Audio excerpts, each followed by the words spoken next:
Today, we are diving deep into Karen Hao's book, Empire of AI.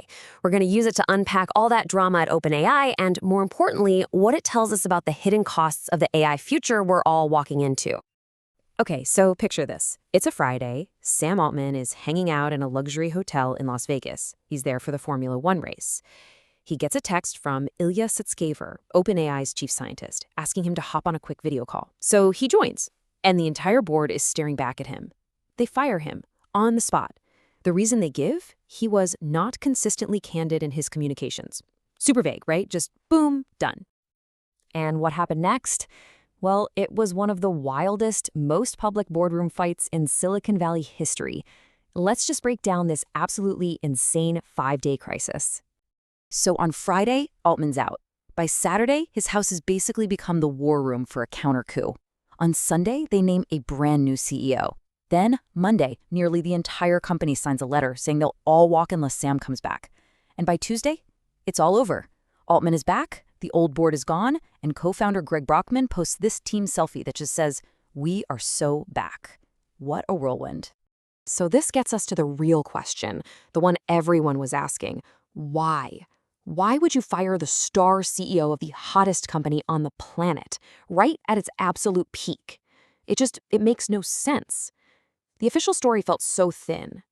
Karen Hao's book argues that if you really want to understand why, you have to look much closer at the guy who built this empire in the first place. So, who is Sam Altman? Well, the answer, as it turns out, is pretty complicated. You see, there are kind of two Sam Altmans. On one side, you've got this legendary visionary. Paul Graham, the founder of Y Combinator, thought he was the next Bill Gates and would literally ask his team, what would Sama do when they were stuck? That's the myth, right? But then there's this other side.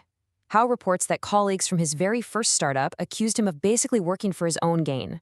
And inside OpenAI, his own chief scientist, Ilya Sutskever, had apparently been documenting what he saw as patterns of abuse and lying. This tension, this idea of the brilliant visionary versus the ruthless manipulator, it is absolutely central to this whole story. But as interesting as this one guy is, the book makes a bigger point. The real story isn't just about one person's personality. No, it's about the entire system he helped build, a system that comes with some massive hidden costs. And Hao has this really powerful metaphor for it. She calls it the empire of AI. The basic idea is that these big AI companies are acting a lot like the old colonial empires. They're seizing resources, our data, our energy. They're exploiting cheap labor around the world, and they're justifying it all with this grand story about progress and how all of this is inevitable. It's a really sharp way to think about how this tech is actually getting made. So let's look at the formula here. Step 1, seize resources. That means scraping, well, the entire internet. All of our words, our photos, our art, without asking. It also means using a shocking amount of real-world stuff, like land and water. Step 2, exploit labor. This whole thing runs on a hidden global workforce doing the really grim, mentally damaging work of trying to make AI safe. Step 3, project modernity. This is the big sales pitch, right? That AGI is coming, it's going to solve everything, and we're the ones who are going to deliver it. And step 4, all of this leads to an unbelievable amount of wealth concentrated in the hands of a very, very small group of people. But this formula isn't just some abstract idea. Let's look at the very real, very human cost of that second step, exploiting labor. To try and make ChatGPT less toxic, OpenAI hired contractors in Kenya. And get this, the workers there were paid as little as $1.32 an hour. And what was their job? To read and label just thousands and thousands of bits of text describing the worst things you can imagine: graphic violence, hate speech, sexual abuse. Just imagine doing that all day, every day. I mean, this quote from Moffat Okinyi, one of those workers, it just says everything. He told Karen Hao he was genuinely proud that he helped make AI safer for the world. But the work left him traumatized. His personal relationships fell apart, and now he's just left wondering if the incredible personal price he paid was worth it. That is the human price tag of this AI revolution. And it is not just a human cost. The environmental cost is absolutely staggering.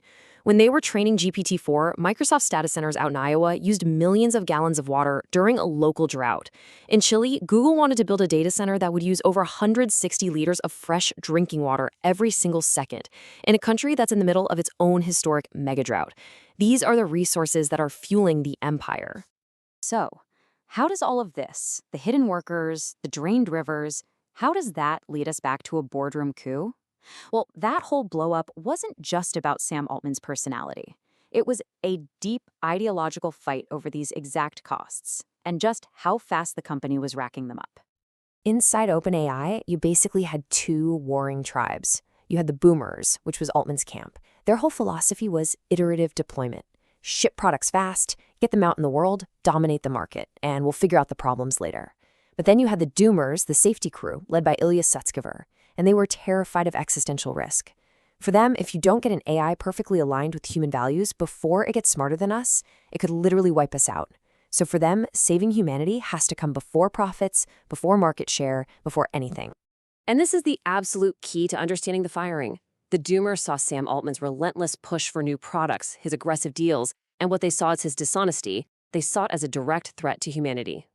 This message from Sutskever to the board, this wasn't just an HR complaint, it was a desperate plea.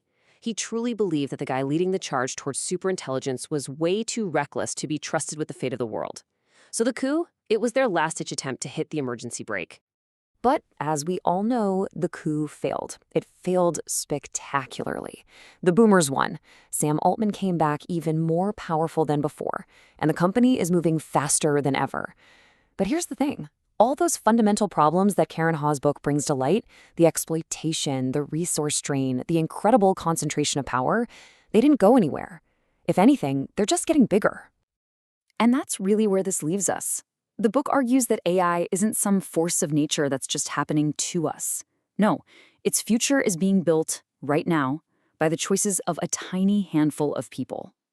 And as their empires get bigger and bigger, the really critical question isn't just about what the tech can do. It's about who it serves and what it costs. Who really gets to shape our future? The answer to that is going to define everything.